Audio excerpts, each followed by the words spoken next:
મોટો ભાઈ નાની એવી વાત હોય રાય જેવી વાતને મોટો પહાડ બનાવી દે છે. રાજકીય વ્યક્તિ પોતાના રાટલા શેકો હોય તો ગમે ત્યાં હથોડી નીકળે છે, પણ ખેડૂતોનું કંઈક કામ હોય ને તો ખેડૂતો વાહ કોઈ નથી આવતા. એ તો રાજકારણ એની સાથે જોડાયેલું હોય ને તો જ ખેડૂતો હાથ આવે છે. ખેડૂતોની હાલત છે આ એક ક્લિપ નાખવી છે પેન્ટમાં તો એ ક્લિપ નાખવાનો વેત નથી, આ નાળી બાંધી નાખી છે.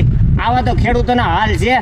તમે જોવો તો ખરા, હરેક વ્યક્તિને ન હોય પણ અમુક ટૂંકા જેના ખાતેદાર છે ને એને આવી જ હાલતું છે, કારણ કે એ દર્શાવી શકતા નથી, કહી શકતા નથી અને પોતે એકલો ખેડૂત મૂંઝાઈ જાય છે અને આવો ગળા ફાંસો ખાવાનો સમય આવે છે. આવી ખેડૂતોની હાલત છે.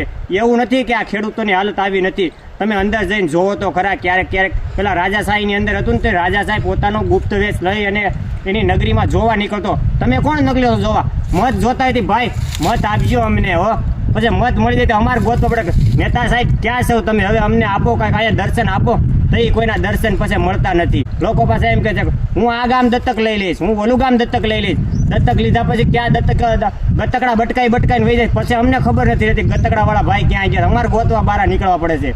સારો લાગે તો વિડીયો શેર કરજો, ફેસબુકમાં ફોલો કરજો અને યુટ્યુબની અંદર સબસ્ક્રાઈબ કરજો. ધન્યવાદ.